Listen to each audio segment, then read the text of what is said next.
அன்பார்ந்த நண்பர்களே, தெரிந்தவர் ஒருவர் பாண்டிச்சேரி அருகில் ஸ்ரீ படே சாஹிப் என்ற ஒரு சித்தரின் ஜீவசமாதிக்கு சென்று வந்ததாக கூறினார்.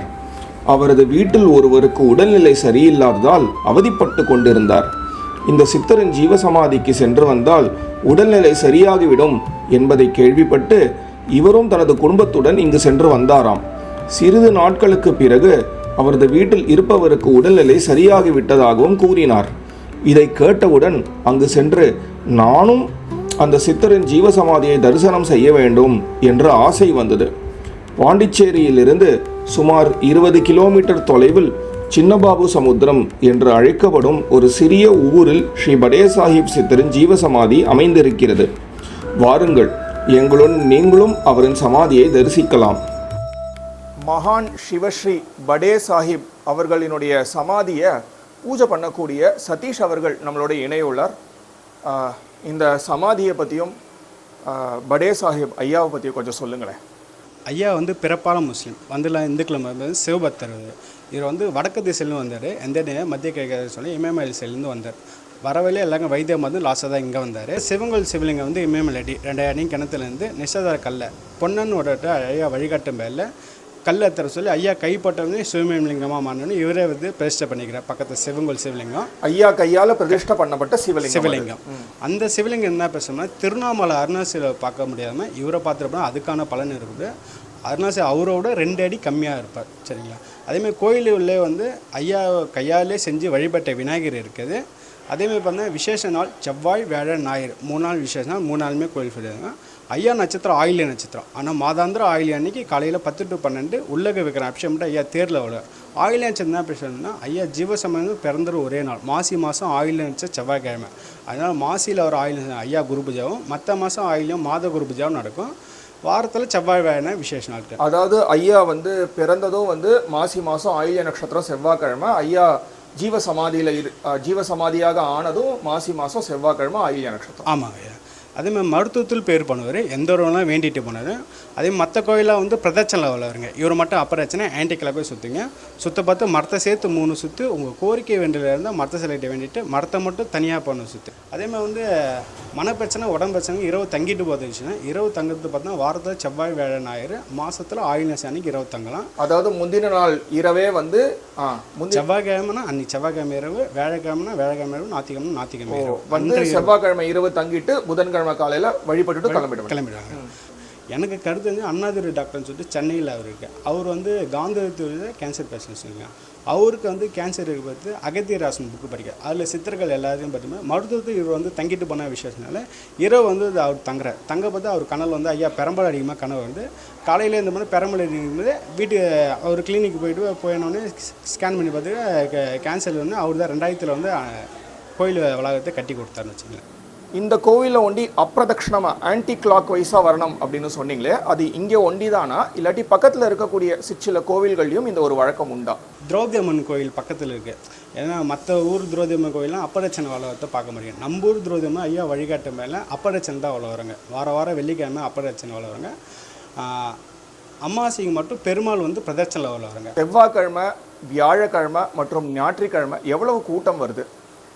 மாதாந்திரம் வரக்கூடிய ஆயில்ய நட்சத்திரத்துக்கு என்ன கூட்டம் வருது? அதே மாதிரி மாசி மாதம் ஆயில்ய நட்சத்திரம் குரு பூஜை அப்படின்னு சொன்னீங்களே, அதற்கு என்ன ஒரு கூட்டம் வருது? கும்பல் பார்த்தீங்கன்னா செவ்வாய்க்கிழமை மட்டும் 2000-2500 பேர் வராங்க. வாரத்தில் வியாழக்கிழமை ஞாயிற்றுக்கிழமைன்னு பார்த்தோன்னா ஒரு 500-600 பேர் வராங்க. மாதாந்திரம் ஆயில்யம் பார்த்தோன்னா அதுவும் ஒரு 800 பேர் கிட்ட அப்படி வருவாங்க. வருட குரு பூஜை பார்த்தீங்கன்னா 1 லட்சம் மேலே வருவாங்க. அன்னதானம் பார்த்தீங்கன்னா வடபாய் சாப்பிட 10,000 பேருக்கு வடபாய் சாப்பிட இங்கே பண்ணுவாங்க. எவ்வளோ பேர் தங்குவாங்க இங்கே செவ்வாய்க்கிழமை மட்டும் கோயிலே ஃபுல்லாகிடுங்க ஐயா. கோயில் உள்ளே ஃபுல்லாகிட்டு பக்கத்தில் இடம் இல்லை. சிவன் கோயில், திரௌபதி அம்மன் கோயில் வெளியே மழை பெய்யனாலேருந்து வெளியே படுத்துப்பாங்க. மற்ற வேலைக்கிழமை பார்த்தீங்கன்னா கோயில் உள்ளே படுத்துக்கிற அளவு கரெக்டாக இருக்கும். ஒரு அன்றைக்கே பார்த்தா 100 பேர்கிட்ட வேலைக்கிழமை ஞாயிற்றுக்கிழமை. செவ்வாய்க்கிழமைனா இங்கே இடம் இல்லைன்னு சொல்லிட்டு சிவன் வெளியே படுத்துக்குவாங்க வச்சுக்கலாம். தங்கிட்டு பார்த்து விசேஷம். இங்கே பார்த்தோன்னா இந்து அறநிலையத்துறையிலேருந்து முக்கியமான கோயில் அன்னதானம் இது பண்ணியிருக்கேன். அது நம்ம கோயிலும் அது டெய்லியுமே மதியம் 50 பேருக்கு வடபாய சாப்பாடு இது பண்ணுவாங்க. இங்கே நம்மளுடைய படே சாஹிப் ஐயாவினுடைய பக்தர் ஒருத்தரோட இணைய உள்ளோம். அவருடைய அனுபவங்கள் எல்லாத்தையுமே இப்போ நம்மளோட பகிர்ந்துக்க போகிறார். ஐயா வணக்கம். ஓம் சத்குரு ஸ்ரீ மகான் படே சாஹிப் பொற்பாத கருணை சரணம். ஐயா, உங்களுக்கு படே சாஹிப் ஐயாவோட உங்களுக்கு ஏற்பட்ட அனுபவங்கள், உங்களுக்கு அவரை பற்றி தெரிஞ்ச விஷயங்கள்லாம் கொஞ்சம் சொல்லுங்க ஐயா. படே சாஹிப்பு ராமரெட்டிக்குளம்னு ஒரு ஊர். அந்த ராமரெட்டிக்குளம் ஒரு 10 ஏக்கர் காடு. அந்த காட்டு பகுதியில் ஒரு ஆலமரத்து அடிங்கீழ ஒரு 15 ஐயா உட்காந்து தியானம் பண்ணிட்டுருக்காரு. அப்போது கை கால் பெரிய வியாதி உள்ளவன் தற்செயலாக கையெல்லாம் கட்டு போட்டுக்கின்னு நொண்டி நொண்டி காலையில் 5 மணிக்கு அந்த தோப்பு வழியாக வரான். சாமி தியானத்தில் உட்காந்துக்கிறார். பார்த்த உடனே சாமி என்ன ஒருங்க ஐயா அந்த இருட்டில் உட்காந்துக்கிறீங்க அப்படின்னு சொல்லிட்டு கேட்குறான். இவர் தியானத்தில் இருக்கிறார், பேசலை. இல்லையா சாமி நான் கேட்குறேன், நீ மட்டும் உட்காந்துக்கிறேன் அப்படின்னு சொல்லிட்டு வேகமாக திட்டினோன்னே போடான்னு திட்டி அனுப்பிட்டார். திட்டின உடனே கோவம் வந்து இவன் அசிங்கமாக இவரை திட்டுறான். திரும்பி காரி தூப்பிட்டார் மூஞ்சில். என் மேலே எச்சு தூப்பிட்டியா, இதே போய் குளத்தில் போய் குளிச்சுட்டு வரேன் அப்படின்னு சொல்லிட்டு போய் குளத்தில் முழுவி வந்தால் கைகெல்லாம் சரியாக போச்சு. திரும்பி வந்து பார்க்குறேன், சாமி இல்லை. ஊர் பக்கம் வர்றேன், சாமி கிடைக்கல. தோப்புறா ஊர் ஜனங்க கிடைக்கல. மறுநாள் காலையில் அங்கே உட்காந்துருக்காரு. பிபிஜி வைத்தியம் சித்து விளையாட்டு எல்லாம் பண்ணுறாரு. அந்த ஊர் வர வர மக்கள் பிடிக்கல அவருக்கு. அவர் அந்த ஊரை விட்டு மண்டக்கு போட்டு வர்றார். மண்டை விட்டு கிளம்பல இவர் ஒரு சிஷியர் ஒரு கூட இருந்தவர். என்ன சாமி இவ்வளோ ஜனம் அவங்க நம்பி வருது, அருள்வாக்கு நான் சொல்கிறேன், அந்த பவரை எனக்கு கொடுக்குன்னு அந்த சிஷியர் கேட்குறாரு. சரி நீ சொல்கிறான்ட்டு அவர் மண்டக்கு போட்டு கிளம்பிட்டார். அவர் சொல்கிறப்ப இன்னொரு ஆள் இவர் கூட படே சாஹிப் கூட மண்டகப்பட்டில் தங்கியிருக்கார். அவன் சொல்கிறது கரெக்டாக இருக்குதா, காசு அதிகமாக வாங்குறானான்ட்டு அங்கேருந்து தூது அனுப்புகிறார். 2 கிலோமீட்ரு. ஐயா காசு தான் அதிகமாக வாங்குறானா, சொல்கிறதெல்லாம் கரெக்டாகதான்னு வந்து சொல்லிட்டாங்க. அடுத்து ஒரு வாரம் கழிச்சு திரும்பி போயிட்டு என்ன சொல்கிறான் பாடுறா அப்படின்னு சொல்லிட்டு திரும்பி கேட்டுன்னு வர சொல்லிட்டார். திரும்பி காசு தான் அதிகமாக வர்றாரு, கூட்டம் அதிகமாக வருது, காசு அதிகமாக வர்றாரு என்னார். காசு கேட்டு வாங்கின்னு வரன்னு சொல்லிடுறாரு. காசை கொடுத்துட்டாரு. அடுத்த வாரம் நான் போய் கூப்பிட்டு வளர்ந்து நினச்சிக்கிறாரு. இப்போ கும்பல் அதிகமாக வரணும்னு நான் சொல்லிட்டார் சிஷியர். சொன்ன உடனே அப்படியே சொல்லிட்டு ரெட்டியார் இவர் குதிரை எடுத்துக்கின்னு அங்கே போகிறாங்க. தெலுங்கு பேச என்னால் கொடுக்க நான் கூப்பிட்டேன் வரல, இல்லை சாமி கூட்டம் அதிகமாக இருந்தது வர முடியல அப்படின்னு ஒன்று அந்த கொடுத்த பவரை தானாக அவர்கிட்ட அந்த பிடிங்கிட்டார். அதோட மண்டக்கு போட்டு வந்துட்டார். அப்புறம் சொல்கிறது கரெக்டாக தான் நாங்கள் வருவாங்க, ஜனம் குறைஞ்சி போச்சு. நேற்று கூட அங்கே போயிட்டு வந்தோம் அந்த இடத்துக்கு.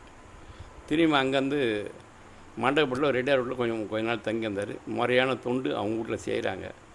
அங்கேயும் பிடிக்காமல் பண்ணோம். இப்போ ரயில்வேயில் பக்கத்தில் அங்கே பரசுராம கோட்டர்னு ஒருத்தர் குதிரை வச்சுருக்காரு.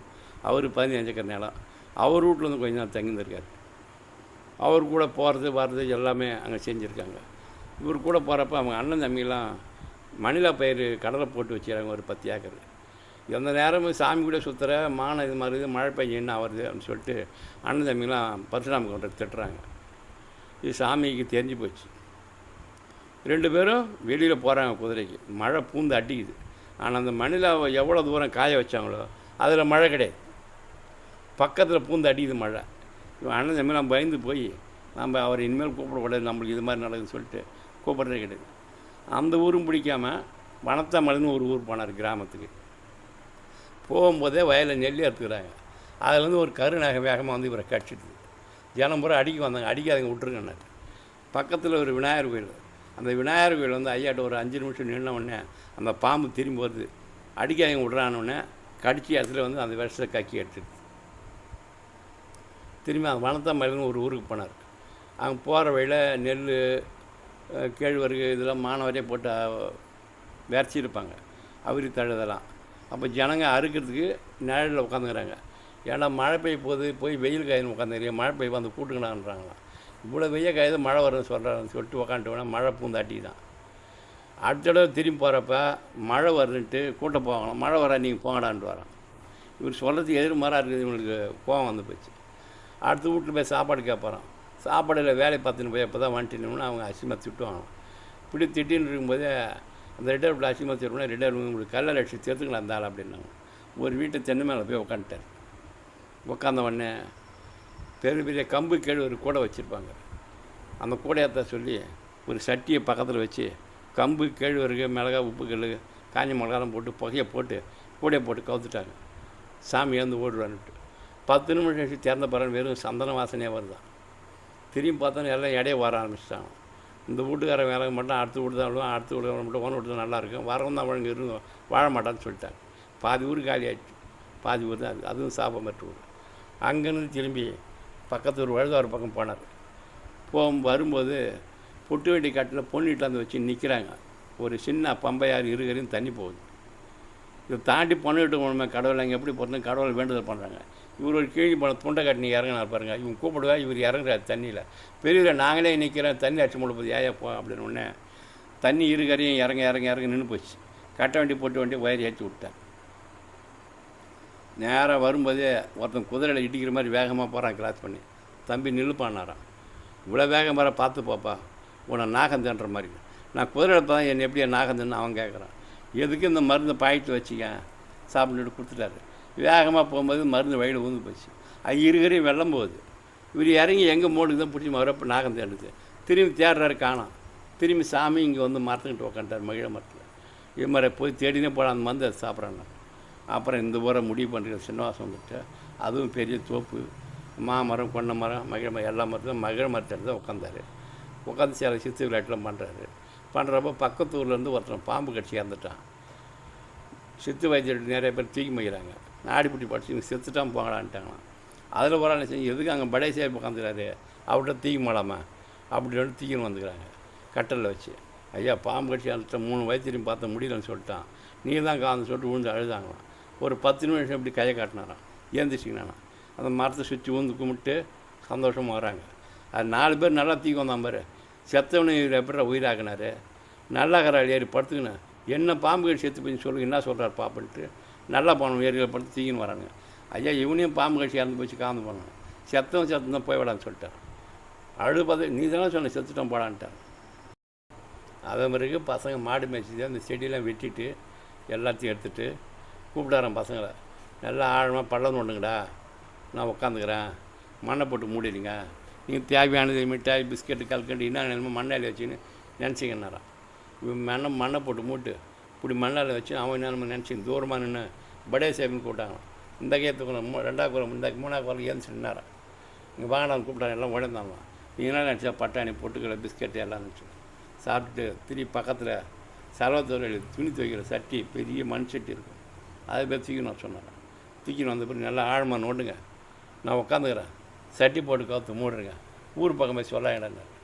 ஆழமாக நோண்டி சட்டி போட்டு கவுத்து மூடிட்டு மறுபடியும் மண்ணால் வச்சுன்னா அவன் பட்டாணி காட்டும் பொட்டுக்கலை கல்கண்டு மிட்டாய் காட்டும் தூரமாக போய் நின்றுனேன். படா சாஹிப் இறந்துவாங்க, படா சாஹிப் வந்து வெளியே வர மாதிரி தெரியல. ஊர் பக்கம் வந்து சொல்லிட்டானுங்க. படா சாஹிப் முதல்ல எங்களை மூட சொன்னார், மண்ணில் வச்சு யாரெல்லாம் பொருள் இருந்தது எழுந்திரிச்சு வந்துட்டார். திரும்பி இப்போ சட்டி போட்டு பார்த்தோம், சாமி வெளியே வரலன்னு ஊர் ஜனம் பூரா ஜெயிச்சான்னு கூடு போச்சு. பசங்க படை சேப் முட்டாலும் பசங்க படை சேப் முட்டாலும் வந்த உடனே எங்கடா முன்னு பசங்க அடிக்கிறாங்க. இங்கே தான் முன்னே மண்ணை திரட்டு சட்டியை பார்த்தா சாமியை காணோம். திரும்பி அடிக்கிறாங்க. ஊர் ஜனம் பூரா நிற்கிது. எல்லாருக்கும் பின்னாடி வராராம்.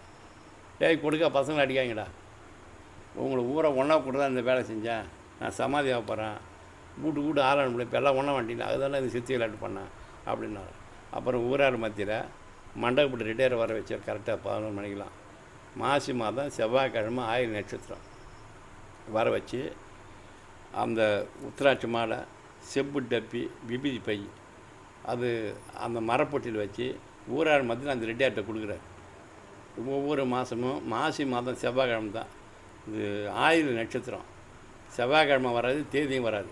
மாசி மாதம் ஆயுள் நட்சத்திரம் வருஷம் வருஷம் வரப்போ அந்த குரு பூஜும் போது இந்த பொருள் எடுத்துன்னு வருவாங்க. சந்தனம் பூசுவாங்க, மேலே போர்வை போட்டு பூ அலங்காரம் பண்ணி 2 கொடி ஏற்றணும். ரெட்டியாருக்கு ஒரு கொடி, ஊராருக்கு ஒரு கொடி. இந்த கையில் இருக்கிற படத்தை எடுத்து இப்படி தான் சுற்றணும். அவர் வந்தால் படையல் படிச்சு நீங்கள் படையல்னு சொல்லிட்டார். ஊரார் மாதிரி அந்த பொருளை ஒப்படைச்சிட்ட பிறகு ரெட்டியார் வர வச்சு வெள்ளை இதெல்லாம் போட்டு ரெட்டியார் கையில் ஒரு தேங்காய் கொடுத்தாரான். தலையில் ஆட்டுறான்னாரான். அழுதார் ரெட்டியார். அதை கபாலத்தை ஆட்டுறான். அடித்த பிறகு வெள்ளை இதெல்லாம் போட்டு மாதிரியா உயிரோட போட்டு மூடிட்டாங்க. சந்தனம் போட்டு பூ போட்டு போச்சு. அப்புறம் பம்பாயில் ஒரு சிஷியில் உருவாக்கி வச்சுருக்காரு. அவர் கனவுல வச்சு சொல்லி குதிரையிலே வந்து வாடாங்க கோயிலை காட்டினார். 3 மாதமாக தேடி இங்கே வந்து கண்டுபிடிச்சார். அவர் வந்து இவருக்கு பூஜை பண்ணுறார். பூஜை பண்ணி இவர் வச்சிருந்த குதிரையை பெரிய பணக்கார்ட்ட விற்கிறார். அப்போ அந்த பணக்காரர் கடவுள் வந்தவர் 1000 ரூபா கடவுள் 100 ரூபா கொடுத்து குதிரை வெட்டி மாட்டார். குதிரை போனவர் ராத்திரி ஆனால் குதிரை போட்டு போட்டு வரோம். காலையில் பார்த்தா குதிரை எங்கே இருக்குமா. திரும்பி மறுபடியும் வந்து குதிரை காலம் திரும்பி வந்து விட்டு 100 ரூபா கொடுத்து ஓட்டி போகிறோம். அந்த 1000 ரூபா வரைக்கும் வந்து ஓட்டி போய் விட்டு காசு கொடுத்து போவார். அதை வாங்கி ஒரு கோயில் கட்ட ஆரம்பித்தார். கோயில் கண்டவர் நம்ம 4 கோணமாக தான் கட்டுவோம் இல்லையா, 4 கோணமாக கட்டி கோபுரத்தை கூட்டிட்டார். கோபுரத்தை கூட்டிட்டு உடனே எல்லாம் இறங்கி இடைய போகிறப்ப தானா அப்படியே பிறந்து வெளியே விழுதான். ஒரு கட்டினாலாம் திட்டிட்டு ஒழுங்காக கட்டணும் சொல்லிட்டு மறுபடியும் அதே 4 குணமாக கோபுரத்துக்கு போட்டுறான். மறுபடியும் விழுந்து போச்சான். அவன் சிஷியருக்கு எப்படி கட்டணும்னு தெரியல. அதுக்கப்புறம் உனக்கு அணையா விளக்கையும் ஏற்ற மாட்டேன், சாப்பாடும் படைக்க மாட்டேன், நீ இதை எப்படி கட்டுறதுன்னு காட்டி விட்டுனா கட்டுவும், என்னால் முடியலன்ட்டு உட்காந்துட்டார். ஒரு தியானத்தில் 1ஆம் உட்காந்த பிறகு பண்ணகுப்பம் பரசுராம கவுண்டர் கூட இருந்தார். அவங்க புள்ள பாத்தியா கவுண்டர் அவங்க மனைவி இருக்கிறாங்க.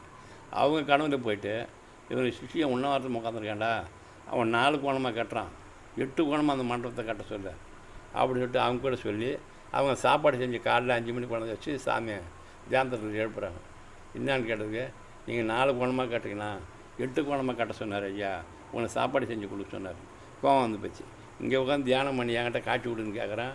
நீ வந்தவங்கள்ட்ட சொல்லி கோயில் கடை என்ன அர்த்தம், 2 பேர் நீங்கள் உட்காருங்க, சாப்பாடு எங்கே வைங்க அப்படின்ட்டு 3ஆம் நாள் அவர்கிட்ட காட்சி விடுறாரு. 8 கோணமாக கட்ட சொல்லி 8 கோணமாக காட்டி இவர் சம்பாரித்து பூஜை பண்ணி 10 ஏக்கர் நிலம் வாங்கி வச்சுருக்காரு. சமாதியான பக்கத்தில் அண்ணாண்ட இருக்குது. இந்த நடந்த கதை என்னுடைய அனுபவத்தில் வந்தது. படே சாஹிப்பு இவங்க கூடயே வருவார், எல்லாரு கூடயும் வருவார். இசை வடிவில் காட்சி கொடுப்பார். குயில் ஓசை வடிவில் எங்கே போகிறோன்னா அங்கே வந்து ஓயின் சவுண்டு கொடுனா ஐயா வந்துட்டான்ற ஒரு நம்பிக்கை தான். எல்லா வேலையும் முடியும். எந்த ஆபத்தாலும் தடுப்பார். நீங்களே ப்ரேயர் பண்ணி மனசார படே சாஹிப் நினச்சா உங்கள் பக்கத்துலேயே வந்து குயில் இசை வடிவில் காட்சி கொடுத்தோடனே எல்லா வித பிரச்சனை முடியும், பயப்படாத போகலாம். எந்த நேரத்தையும் எப்பயும் உங்கள் வீட்டுக்கிட்டே வந்து அவர் எழுப்பி விடுவார். நம்பிக்கை இருந்தால் கண்டிப்பாக நடக்கும்.